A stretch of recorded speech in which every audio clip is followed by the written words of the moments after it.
Your friend ya support.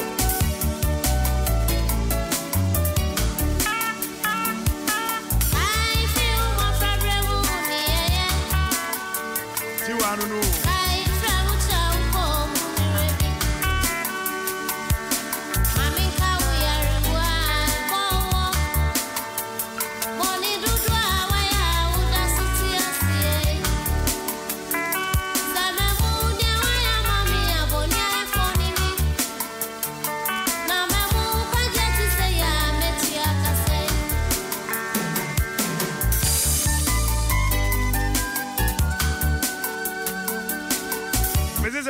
Good morning.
Sapon any asma for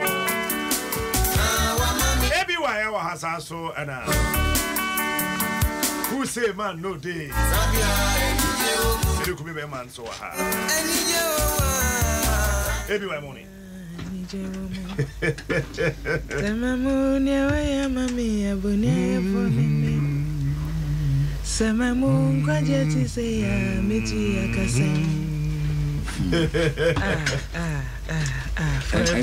evergreen and you na what na we and you conversion but the Pentecost the Pentecost the autumn is having you cro me the Pentecost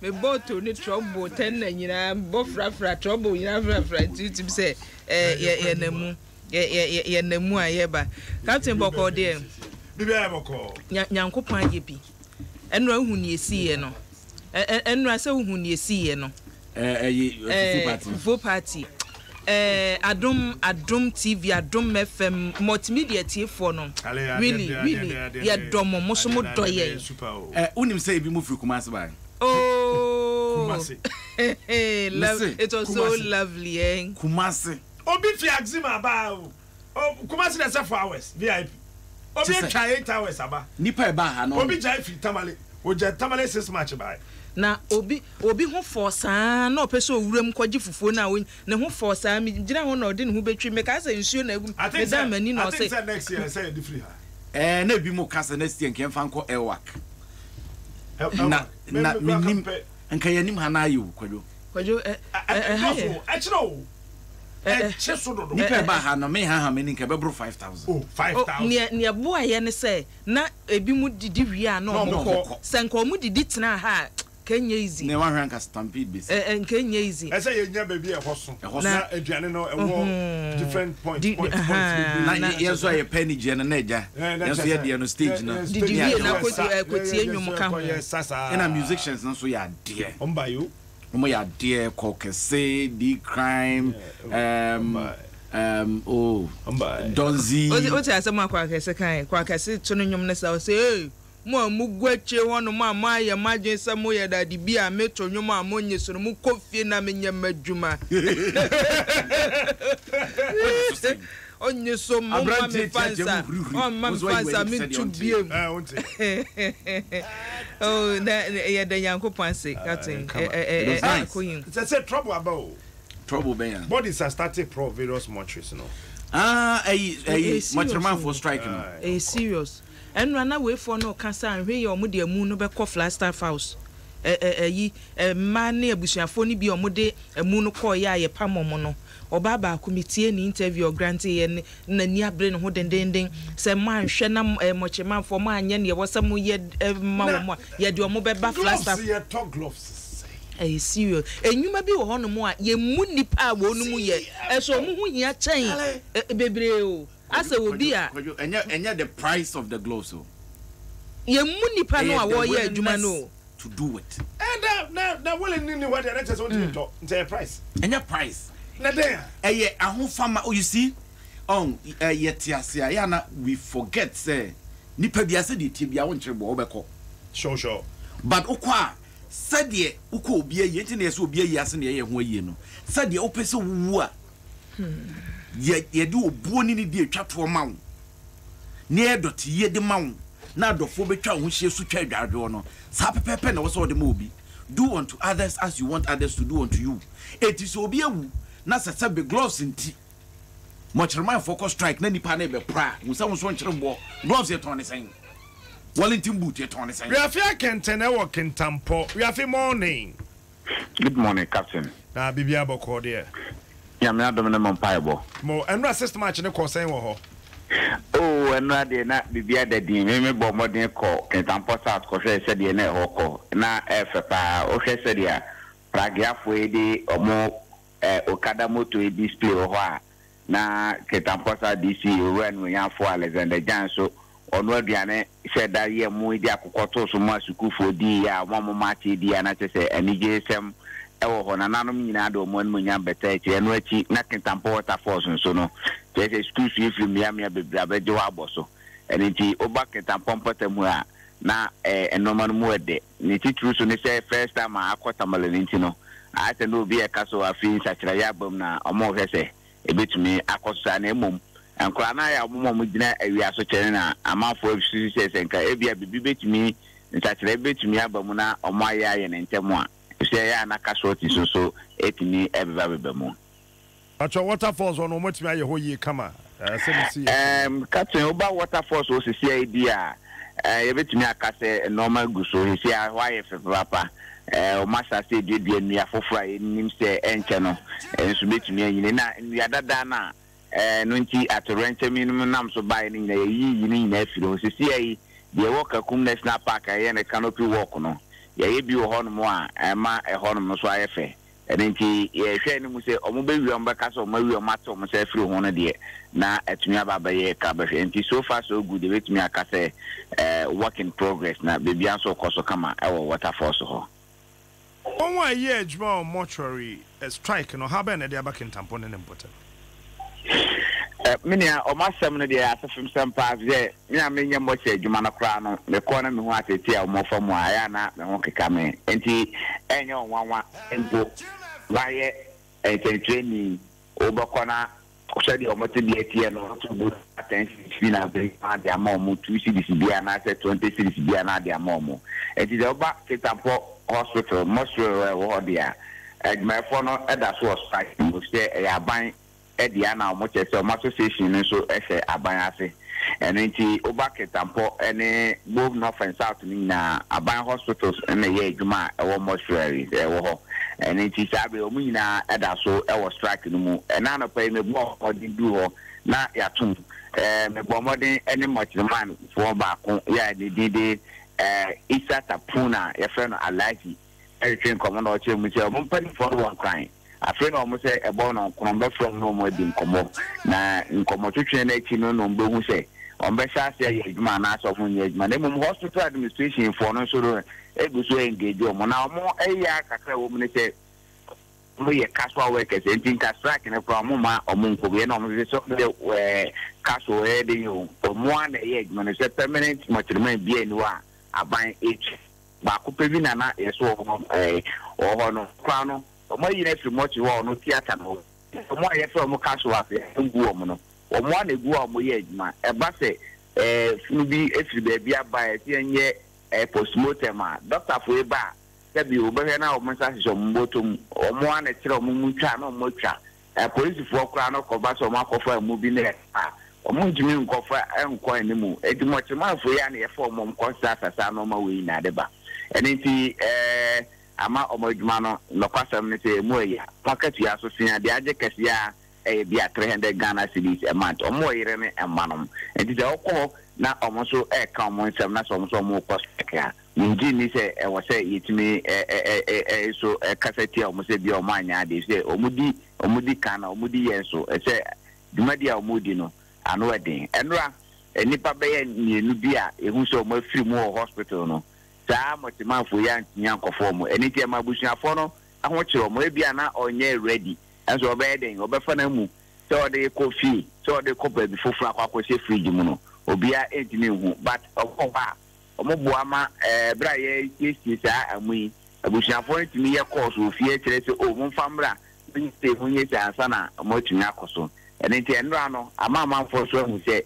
omo adwuma no nokwasam ene se esombunti e se iti omo sufre no so mame na wase wi afakente Mr. Dasopo ba afakente e de amanebo yi freaking tampo na e de braye enra kolebu ni other government hospitals no uduru ho ese fa mu no sign Captain no mo de sign no ma Korea na so mo ko ene den omo dom se champion na de be kwa akɔhye o sɛde omo mfa ho na unim se ba ne maako abusuafo nde ba akokɔ ne pam omo sei di a eno kura de nye hu empa ye ne ebo achetwedi ampo ba bi te se ba bi awi afi wo ikentampo se unim se accident si na wo mu asi onipa be edu nipa be sei saa kentampo wokɔ waterfalls watermale kwan so hwanom de free baby afọ eni bibi te se waterfalls de ye si ye kentampo de se bibi si a esi boom especially with accident ni we no kwan no wo free kentampo kwatamale no kwan ne ye eti driver ni bi onam so no Ghana ne ye kwan ya afa ne nya accident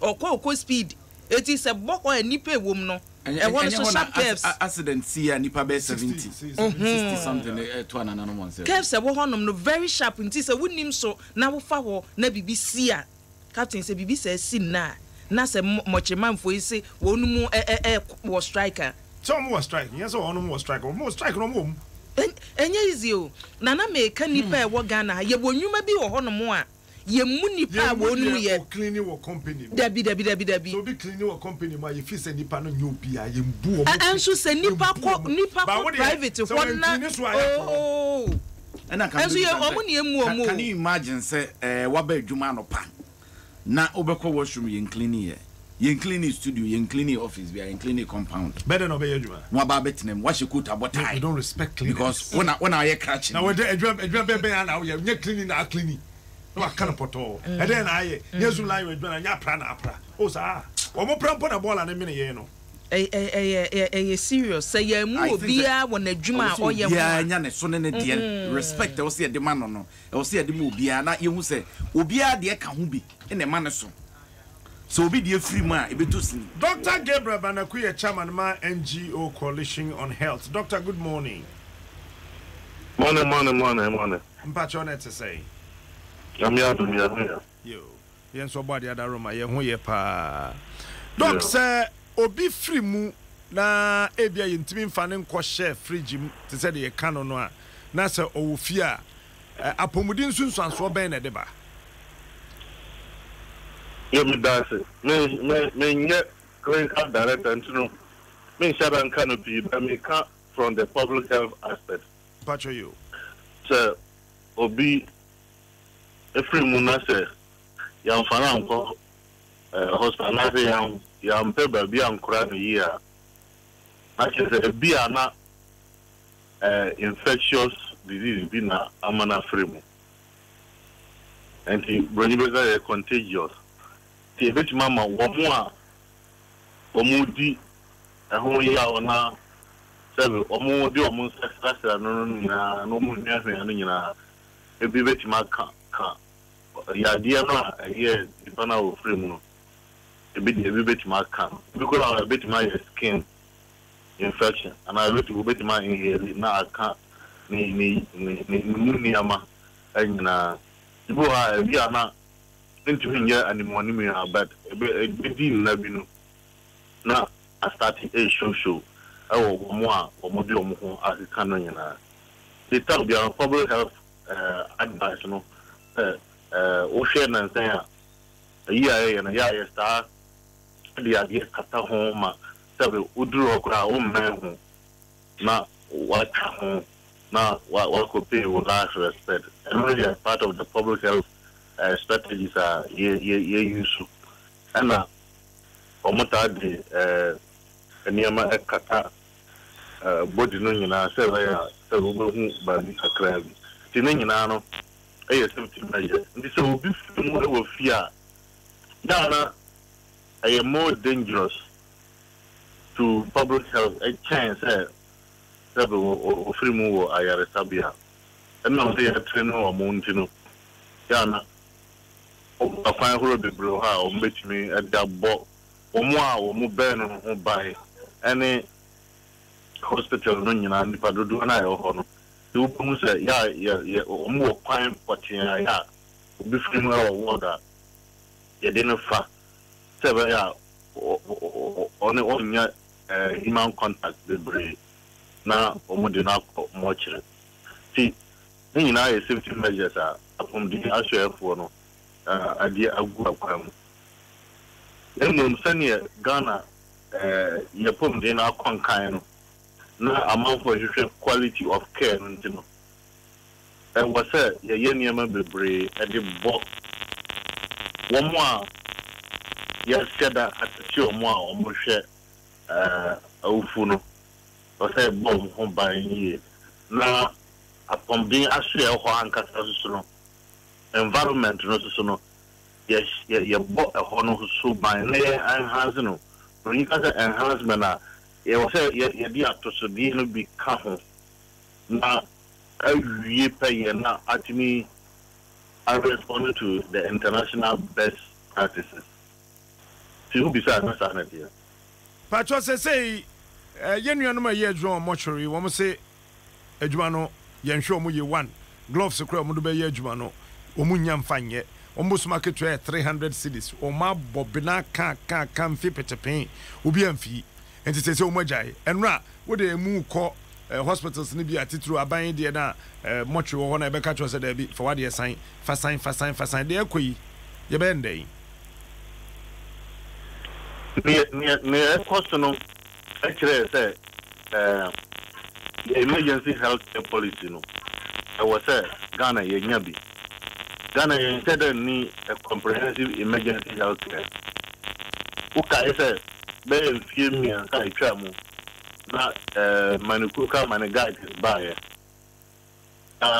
ye struggle na womo yare yade no ka mo na yesa de womo kwa yare sabia na womo a omo ka omo so san yare ma ebi kura free mu e free sa amana no besi na ya tumu ada the kind emergency health care policy a comprehensive policy prevent a lot of public health diseases say outbreaks prevention control any management na mortuary for no e was say yetimi yire o ma na ye emergency healthcare policy, their right to life, their right to protection, their right to safety. As I was said, now almost know the right to labor, to having access to all the labor conditions. I was saying dealing in account. If you call other developed jurisdictions, we actually have a policy on the mortuary services. And say demand developer anything I say obian person or better responding to a more polite, because your Maya Kayaka di check. So you would be perfectly not a come mortuary who say who here and so that part of the health service has been neglected. So it's a straightforward call. We are calling for a national policy on emergency healthcare, comprehensive, and to come out with a guideline on how the mortuary services, both public and private facilities, should be managed. Because we are both public and private. If you have a policy guideline, it will instruct how many days ground was a nipa do, how many days now will be serving or yari and you can say, so now I was a cotton nipano crab. How many times and I also be here at Juma? Seven will call much about who said, why you have bread or that's all. If you say, you need any policy, I say people to move into that profession. Okay. That is a professional labor. It's something that tell you Ghana for one be crying and who want money here. Better remuneration and protection. I don't think that Ghana dear, we cannot develop our own mortuary services policy and guidelines so that we can do it well. On the private sector, private mortuary. What are the standards? There's no any standard policy in Ghana that will protect the private investor. Because maternity home, Hifrafo, let me be such a say, you know, you say, and say, I'm more license to operate as a maternity home. I don't think a private mortuary will sit down to an and regularize it to ensure that standard and safety is enforced. We have a whole range of problems in that sector. It is high time the minister woke up to ensure that he called for a national policy dialogue so that we can have a comprehensive policy on emergency, including mortuary and mortuary services. So, Doc, I don't pay my end was na every family ever sat on Safrel. Richard Kofi Jordan, a secretary ma Mortuary Workers Association of Ghana. Kofi, morning. Morning, Minion. At a say, yeah. Yo, what's the mean? It's okay. But a German mean be a mayor, sir, Obi Peso ye, Juan Mortuary. A hen of fans with Rabbi Juan Mortuary. When I say a core facility or any of the mortuary facility now or call for training. The infant says, see, it's a me quando minya maybe. Tiano Sano, me call Ebias, and no Sano, bet Yanko Colibu, and answer bet Yanko Panta. Much is there a year government at 20 much go bet Yanko. The catch almost say, Open will shade you money. They will take you through the process. I am quite currently in this could be our oh. I need training center there, so all the mortuary facilities have become training centers. Eti mo eduma ben na mo yankasa. Eduma bebre. Catch and so you do one. I could say obi wu a yemfa ne so wo water. Obeko ko transfer ne palliative war. Edi na ba mortuary premises. Say obi nso fifie, we fifie. But whether accident or deal, Omadinaba, Obagina to her. Uria, the post-mortem be what I also prepare the panel for post-mortem. Now, a do post-mortem, now, you do that captain by setting and all dissecting. Dr. Nadia, anything or best expressive professional opinion on the medical cause of death. A year examination on obey your past placement. obefa part of the nyama opeso hu say ope yemfa dey so land so to hama me or the back land owi a wa na obepam side you have to do the cities back na outside the nepa no eco ward the families ni go ahead I was so we emba me body no emba me ne say who dey draw I from family ebe share body no I obe preserve no from temporary decay on say na ni nipa amada be free mortuary that mortuary area nankasa black cloth ni na one obe cleaning wo you have to mop the place you have to clean the place nicely we are body no obe jare no we are the body by ko share fridge no we share ma once a while also done no say emba mi awa yin kura ayeya the friend review we call it constant review obe sa review ni na we na the families be dia what the bema omo na se po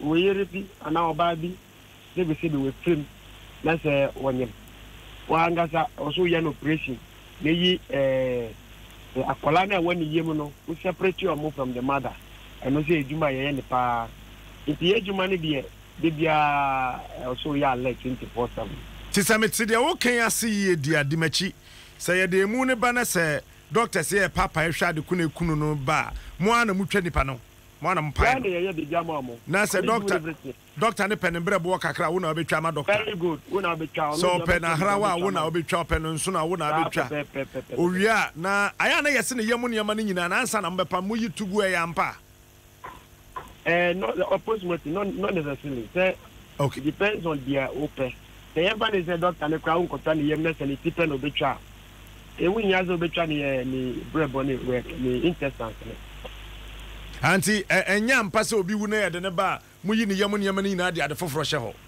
dabi not at all in fact if you even start sometimes you even start the stomach at all go ye actually go the control do who go see it say nipa na de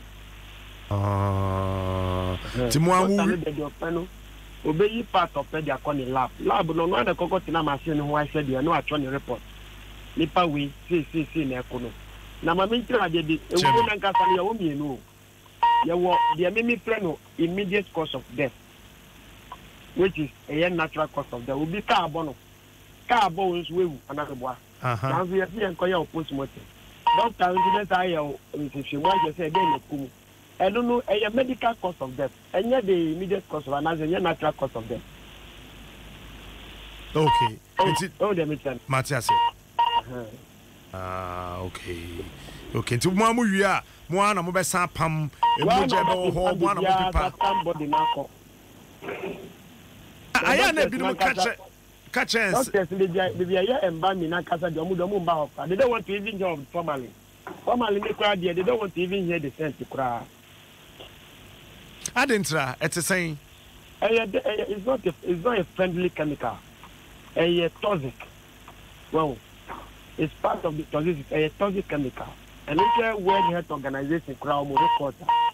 There's this chemical is a probable human carcinogen. It has the capacity to say cause cancer, and now that's spread cancer for them. Now, report you see in the long run there is a serious consequence. A bit in your brain cancer, it can give you lung cancer. If I bet in your cell respiratory system through inhaling. So the you are with and Ghana Hano, you protect your papa and we are inhaling this thing 24/7. Well. I am pa, and I am much man for being commercial. Yet the number so who wana nipana pejanimu. Ayana how ben am from apart from Sabia, ye pie nipana shed ye coon near dear no. Much one and casa problems ben am from nipana. Some nipane wuna na facilities, I'm not too sure. Yunina. Oh, sure you Ghana facilities, sir. Any the way a honor quiet crowd the night after party some money, they didn't know what they never call. And why am I now so bad? Oh, and cashier every human being should have one shed. And can we also do better one because why am I? And almost yes, almost facilities now, sir. It is inside the one castle for me. You see, it is a dangerous, a slavery zone. You are packing the party some more money. Ujiwa, maybe someone say, hey, into the papa and you are packing the sea. Now, so we the attendant, we don't have a choice. Nipa also ya charging say on be on CC on over cancel months and they will never come to see say example. Machines need a breaky master. Ultimately the body question there is something called a fitness shock. Not much fridges need to be shocking what she for sorry. These are all rusted fridges what it has been almost person just say the inside one kasa beer. I think we are not being fair to the workers who are working in them. Oh, say I am pass a fridge no. It's me touching and shocking because I had that. Oh yes, if you want to see a crowd where there's a rat electrical, let me shock you. What about that huge fridge? I bet shock you, but not short thing. I bet shock you, but one. And most of our fridges, they are all rusted fridges.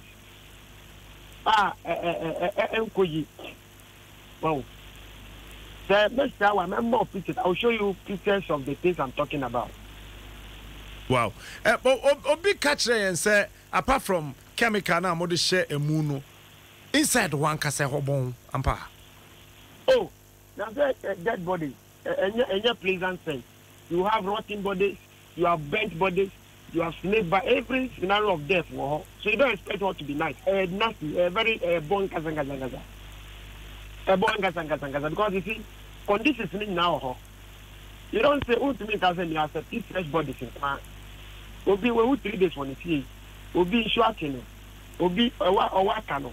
Obi enya elephantiasis. Obi enya diabetes. Obi enya HIV. Obi enya Ebola. Obi yare ni na H1N1. All the diseases are obetimi aba. Obi de ka na abono. Obi edua na abono. Obi oya ritualist wewu. Obi we di edrobi edu. Obi until every scenario is there. Until you don't expect that place to be ukomu na opia abo there. If you are not used to it, you can't eat for 3 weeks. Acho, I am not there's this superstition attached to Majuma Moya and say, I told them more much was a Muni Adom Abba Munyan for Winsha Fridge, will be glad to meet Tinani, will be glad Martiano head down here at the say. And a captain, we are smart, and I won't hear. And I won't hear.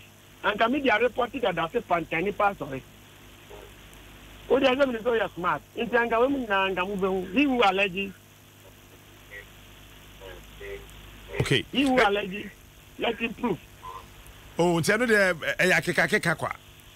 Akika, Mitch, it doesn't exist. The Mimi, you cannot be sorry, I'm a Johnny. So, sorry, I'm a Johnny confirm. You can't give us, or then I'm sorry. My minister did say. It is not the mortuary attendant's responsibility to say, "Obey declare will be dead." A doctor, no, or a professional, you training will be able. It before Nipa Baba Mortuary, it has gone through Nipa go through proper examination. You have to say with me, and son of Baba Mortuary. Now, then I have been say will be said, or Quack Ejima will be a sorry that. Baby. And you be a Ebia, you'll be about much to say. You declare and say we won and so no mobile share na Ebian and Swat no be not in Ghana here. Not in Ghana. If you was Kenya no, and some of the body be over the need to I want to attend don't any pana sorry. Eti when you na want to attend and dem reka. No Ghana. You so but Ghana had here e be see that. I mean see that. Yes it have not heard. And none of our members have communicated to us in that direction. Eti aya womunsuro ana mamimi sane say omudi aduro na ya na ase den omunsuro adentina obi be jedu ansa wa ejuma adentina obi be jedu ansa wa ejuma this should be individualist ejuma bia no obenya obi journalist amuwo ho ebi edo papa na moti ho na nso individual issue dia ojidi no eno na over kope so be a Christian or Christian so we a Muslim we are Muslim. The office said about Huban no affair. But the making action is the only thing that there is that protects every human being is God. Oh, okay. It's a strike here, Anka say. Apart from some salary, I say we don't credit 300 cities in Pacho Yampa. So let me call you to the family, the place with control. I mean, this is real. And yet, they did the crowd down. Just on 4 million. No. 300 and make an gross. Gross na 300 no. Medical UTV. Opa go and confirm. Gross. Confirm. Gross. It tells you how wicked the people in this country are. Some leaders. Them crop from with the Juma show Munsan. Obi me house help allowance to cry every salary for 1 year. Now so will be 270 to 300 Ghana salary for a month. So if you look at crowds in my family, what kind of leaders are they? I was saying, he said, yeah, sorry. Or everybody, it's not only me. It's a national issue. Sorry, we have to think properly. We have to do it right. This is abuse of the people. Now, Nipa na can only so age 24 hours. Nipa na otian is after an American. On police on Kashi or ye Juma de Biansu, Sanipano. Apart from there, Utian alone, you are abusing his rights. Labor in abusing the rights are only leave. On call holiday. Just a Christmas or ye Juma, all manage fees with compensation. This is not, if this is not wickedness, it is what? This is slavery. Captain. Wama me raho. It's slavery. Wama me raho. No. Do come so be busa bibi. Opanyini na me pese me hu se empempi ya kaso bi e mokyerman a na amanfu suro no. Sa public perception no. Moya den na mutumi di so. Ensa wo na usuro. Dem say, especially Ghana ha no. Stigmatization is high. In fact, sometimes you cry, baby, you have to watch yourself. Because once someone is so much in mind, and I'm much attending, who could do a baby even cry? Nobody is ready to get you to come and eat in that environment. Into one category, first to check yourself. If you are for a Juma Kurana, cow, I say, notional, I say, a Karina Ocean, I also watch it. Into one category, you are timid. Oh, why is timid? Because there's a high level stigmatization. Who compare girlfriend because she said, no, can just say, I'm much attendant at trouble. And look at the assembly now. Into public perception against what we think. But the way they see the much attendant is so horrible, it's so bad. Then yet, Jumano, oh, Coca, you are sure so because your business is much attendant. Wow. And yet, and can see, and yes, I'm here. Because me read the article be what UK. And the article says that if you choose to work in that environment, no matter your qualification, you must live a comfortable life in society. Most started strike here, and you when your feedback if you penny for her. Hello. Most started strike here, what to be if you penny for her. And National Labour Commission 14 and I pay. Sorry, my radio I call her 10 o'clock. Now they were they are 2. The did say the National Labour Commission they are men, they are capable of solving this problem. And Kamu Yakrasi a cohort, but in Penipudina, almost and straightforward, and Kayedu Hokra. The media can say Ghana for Indian, and yes, I share that and but the same can these are real issues which we think say, we are helping the system to be sanitized. That is my way, that's the way I'm looking at it. And say, yes, when you want to call labor and a with 10 o'clock exactly. If you more started strike, maybe I'm what him, maybe a hospital in Pennsylvania from say yes, Ramumro na bodies in a yard. I know the almost hospital in Pennsylvania, almost a big cry, intimidate and so on. One day, Juma Bepamo, I didn't know my Juma. That's the only thing. Every Ghanaian worker is protected under the Labor Act. Any rights, oh, yeah, Juma, now who employer who is you. All right, so to me, it declares like on contrast, oh, yeah, on pet.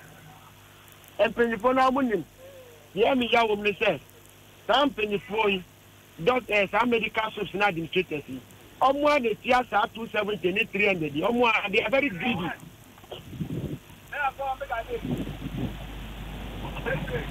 Rich Medasi. Richard Kofi Jordan, Secretary, Mortuary Workers Association of Ghana. But we cross send me message. We can say, "I see we are peculiar." I say, "Police investigators. No more the politics back to na show monsa." So we will no more confirm. So we need gloves to come on the share. na gloves na kase so ne senkojo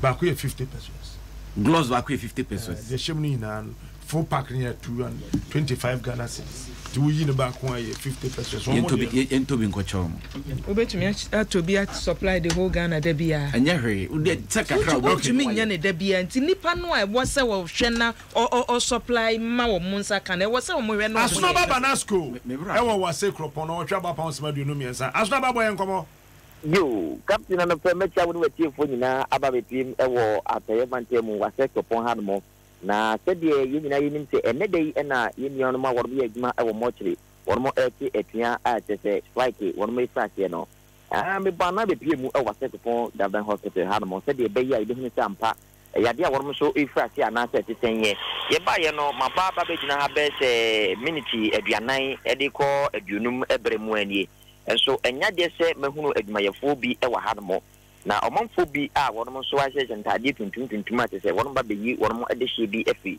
Mortuary ha me ye ase me ne wonom bedi nkomo so wonom kyese enyade a wonom betumi ne me akasa na wonom kwa no yade a wotwen wonom aye adwuma wa ha se de beyi a wonom de hia waka ba bie no so wonom betumi aye na kyese no kwese wonom afi strike no ase a wase kopon no so wonom so afi ase bi etina kyese won kra ye be ye mu no se de be ye kyena be hyase aye ye ni ade ni na no nya de o msa be kan mu no obi anyi ma mo se de ekwe de sa na me hu no esan se magina mo a ankempo no mehwe se obi beba na matumi ne di nkomo enso magina mo a mabisa nya de se obi bi atumi aba be bi hanmo a eda so egina hanmo empotam ho no Mortuary ho doso me no ekasa ni de government one a esevo wasa Memphis East Municipal esevo Christian nkonko ahodo no eye baako na private ones bi enso wo mu a eno so edi dwuma ewo ho wodi wani career be ye nkro be ye mako be yes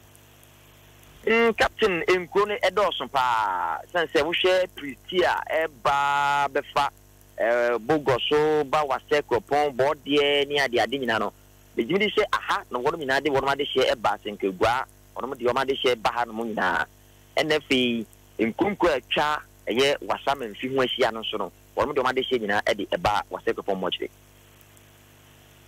won be ye mu no omo so omo no nkasa still won omo so omo ne men nkasa ba obi ene wo so obeyi bodies na ma omo debi na ye no me de no me no ni asem no ebusia for de gina hard ma de se nkomo no mu die me bopri we ya we se debi men nkasa we se men nkasa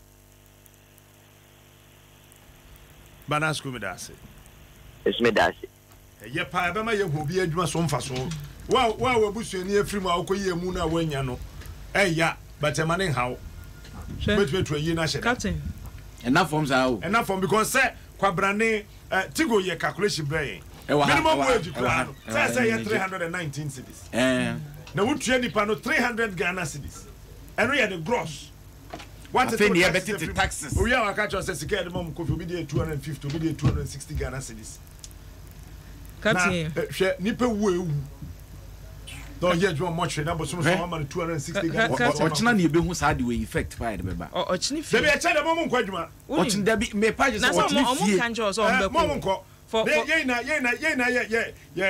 busu afọ hye fridge ma ye be yi onum kira unim na be ka ye busu afọ hye fridge ye be yi for mami moro obi asem o kan ye say for the first time ma yento gloss odie be bia nkomo obi unim ye ya die bi ye ne eti radio so ne ya appeal ne ye niema bi wo hono mo aye ya unim BBC a ewomu enkwala ye omo Holy Heart oseden ewomu ani edibi aba mesrem me ba no momoa ni yaka na bi ayaboa baako akwala bi na se bibi besi ne maame bebo no bibi a na yaka o yesrem momfamra na amanfo de aba enye sa nkwala maako na ye kan masem wa na omo kire omo enkwala bebre Holy Heart nkwala ndodo san ne ebetumi ebiwu enkwala ye di omani Captain kwala ye di omani dodo san ne enyo be support papa kuma wa ye nya nchina ye nhase ye ebra so say ye wo institutions ade adwuma hye omonsa say wo ministry wey budget de maamo de hin na bo say ko say de hin na bo say omonnya omadwuma ebisa yesreda na mmoa o yesra nkwala dodo no nipa dodo no a omunya mfaso ni bi ye policies ayeye na wo say cover obia etini ehun se mra ne se akwala bi say ye bono ne ma metete na ye mfa ne nko ha ye nye bu ese na ye sresre na ye de boa ne no ye nto gloves bia watwa ye nto gloves bia ministry no ankasa hwe na ne wo so omoye omunye emma sa nipa no mo nwe omo hwe no omunye ma omo nwe omo asem na bomi pusa obi anto gloves bia ohwe utie condition na opanyini Jordan eka ho asema condition omo yimu adwuma scent formalin and sky the more bibia we just don't respect them bibia Ghana hano ensem bi o ehun hia wo enso yen shada mfia ni nko ekura enhia na ebo ne dudu ebi ni se ne yekan how can you live without obi obepra without obi obeclean enso yemu omo because ye hu omo adwuma ne say menial o china ni o chiame na no ho bekire no DJ Muzu onu kura de say ye di 1 week dia say ye nyia mu ye di ne anitia ye bi say o chiame ni nua panin nana kwakudua ya wa free mo se china nyame ya adom a 1 week no empanifo ebedi ewo kokomlemle nia ATTC ya no nde ne lucky ye bompa say nuru ono no ma resume nana kwakudua de ne beduru nti china de 1 week celebration na che say nana kwakudua dodo na efre no kwakubonsam na che say ye to aso chame wa ye lucky china ye nyia mu bia me se papa kuma sha fredi ka chira le be yi no munya nya sa agi se wa ukoyi mom da bi me ne wo ya adwen ukona wo de gloves na shon sa no wa yi mom da wo ma papa kuma body ni nchem kwadu kwafomba na ye adwuma yentu omo ka yi no ye ka ye serious ye brusu nyina e obi adwuma wo sure obi adwuma I mean why do you pay somebody 250 obi asade se wo so hwem no se sa 250 Ghana onye den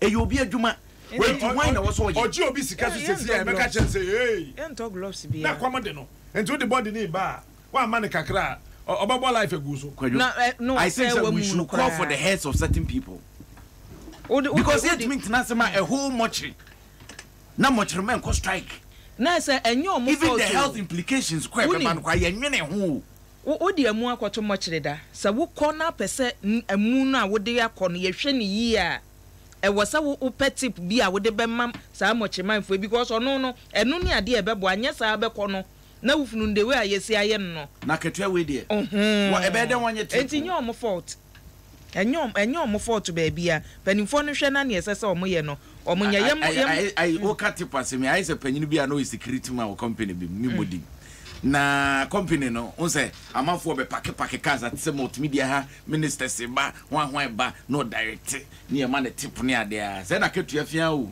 na we no mzo mu yi na free ho no be na ko be fo frade chomba no the uniform abeja waje adwuma no wow now de ne kwan fa ono tip no odidi uyi na fraud na ko ba bi ono nso nim say ye ntip no na adwuma no koya na wo ba uniform abra o se fa o do pa wa koya wa de kona na ya mo de ubonka time so tell na nkodi Ghanaian times and yan resist match ya tamale na de ubonka te wodi bi abetu 20 wunya bi na 6 match captain yankwala na ekominim ni hwe me bompa yesenka yenya yi mampani na onka se metwam te send ye makafuli ye wo Tanzania president yen when na omo ye otwem ba ko podi ye clean up exercise what the clean up exercise yen hia bi ye kura de nke ntwem ba ko me pe ne obeka se ye ye firi o ye bedi na mo nkwan foforo so ye mfa nkwala nkodina awia so Independence Day I may not totally agree with you sir. Oh, you try Independence Day. Menkasa ne celebration captain TMU. Nya ne celebration say match pass no we dey nkwala akoko gina wiem na awia hye omo ne enya nkwala nko me ye di Ghana chief ti say. Sa abra hu say ye kwa ahomache. Efra ahomache 4 ebesi be 12 na nsuo nka ma no mani ba me ho so na araba kumsi ene wokofa coke kofa de say na ekom na edeme ekom na say na edeme mi komachia minim se obi apeme se me ana meko What in Qualaco could Genevia so Frano Parin Qualampani, media no cram, dear Conocra bre. Yam Papa for from your best celebrity. Question me, watch what you. Maybe say, so much near comatch. So fast, it's right. Any then, and so fast, so anything. The beauty. You try to see Bruni Pisan as a tram. Hey, Colo, and some Colo, and Faso also the same. Who did you met you for a catcher, was sent we are bebop, and I would have great. Oh, the money chip, and Faso was on the same. Faso, mind be our Independence Day. Saturday, Nidra. Country be our own team celebrating the independence. No, it's not worth a country. I say it, yes. Yeah, some not make an Indian one. And you want to know the miss a match, no more match, and I won't fast one. I say celebration be our activity, a man year celebration. Ye did birthday, ye better wish you happy birthday, ABY. Obi better we are bro, Obi better cake, bro, Obi better perfume, bro. That's what makes that celebration a birthday. Independence Day, no, you show the strength of the country from Akwala as you could see Peninsula. And I won't say it's not. There's no, it's a say, a clear kaye. Ya quine papa moment accident is so. And don't just say, quine papa. The fact is saying, Quadano cockroach and could trash. Dain't in a man Quadano trash, a come. And say, we are not sure one. And Tibet Ramu be beyond Bijnas here, if you are sure. A ensure necessary provided. System match, dear. No, nobody should crusade say it. Menka, oh, Yanka say young papa from Yanya will be changing. No, let's look for the solution. Problems in okay, quick one. Mr. Jonathan Entry, a health and safety aspect. Mr. Entry, good morning. Good morning, Captain Edison. I'm here to more in about. We are health and safety expert dear. I'm more than a musao. Say I move baby Ebu Ghana, Yenya fridge for one because who are just no call strikey. Or how been at the baby? Oh, how the baby senior earlier interview I conducted concerning the NGO director, Bino. There was all of public health relations. I don't know if you can recall. Yes. I know it's pa. Yes. The health implications are many. You can group them on 4 main categories: the environment, the people, the logistics in which they are working with, then the material of which they use in working. So without knowing the actual risks involving in all these areas, it will be difficult for you to. Yes, sir. Country. Michin said that in your papa. Oh, the Cadiana papa, the mommy, me pay no. Okay. Me pass, sir. Senior, the kind, Nino kind. Much remain on more strike, the implication that it will bring onto the country is very challenging. Hello. But yeah, it's very challenging because every time in 4 main categories or areas. One has to do with the people, that is the measurement in which that is their main core function to work with the dead bodies in the mortuary. And 2, the tools and the equipment in which they are also working with. So, Papani, you see some of their fridges are in a deplorable state. Then when you look at the environment in which they are also working in it, when the bodies are not well preserved, the tendency of any infection also outbreaking is very high. Then the people in which they are also working on it, he also made mention of the tendency or the potential of getting carcinogens, that is cancer related, based on the chemicals that they are working with.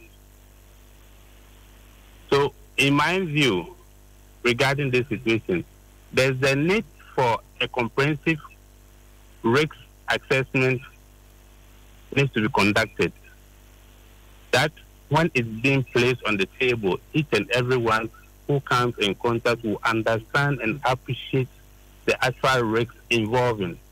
For all you know, the management at the various hospitals and even the government at large, they've not started to analyze the risks of which is warranting them to pay that such amount of money. So when you're able to establish the risk aspect of the job, there that you'll be able to know the ranking that you need to give. Hence, the money that also needs to be paid to okay, people. And the man say, your point from here to one number, so you can have an interaction with them. Why? Yes, I can help them. I can help them to develop a comprehensive risk assessment. We call it process map. Okay. As he was narrating, I was also listening. Okay. Each level, we have the risk and the ranking in it. So that based on that, and they come out to speak. Could you, Jonathan Entry, or a health and safety aspect? Me pastor answer na mekono Pastor Daniel Uso apia ene ne ye Emilio Uso apia enra na ye omu nyina birthday Church of Pentecost omo wo Nkwantanai district Medina la Nkwantanai Nyamkopo nhwemu free Samuel Kwasi Odum Lion of Judah Assembly yeah chese o say yemfa ma peninti capito ye ko medase ko Mr. Joel Ajete J. Uo Bochu.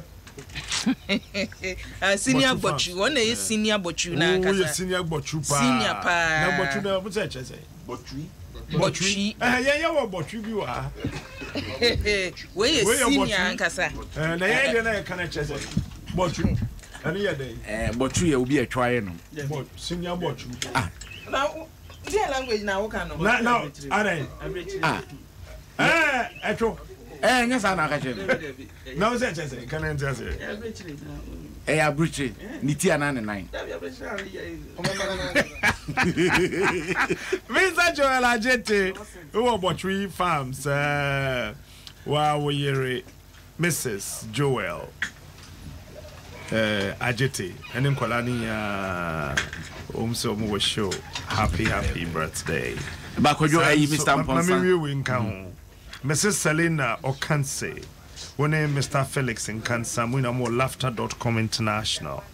And there, yeah, my birthday, happy birthday. Assassin Dr. Roberts Bennett, former National Secretary to Full Gospel Businessmen Fellowship International. Happy birthday. Dana Kwesi Asante. That's it. Nene Mamefa Wintuaso, Mr. Ponsa, multimedia driver or TV. Papa Nenefi. No boadia pa and then in your birthday. It's in the Jana ya wishing a happy birthday. When you in 106.3 FM. Never the man kwa a ordained him dear and in Yansa. And down home branafi. The Akanonable Hadia. And you can say AME boss. I think that is the first time I hear Brantia pass or AME boss. Una to send Husujan and Hosopa. About you said no. Oh, about yourself, so no blanks and no quite native quite. As we know when you come. So far, we ask, oh, yeah. Would you not answer? Oh, no, would you not answer? 106.3 Only God can stop us now. 106.3 FM. Jim FM 106.3 Only God can stop us now.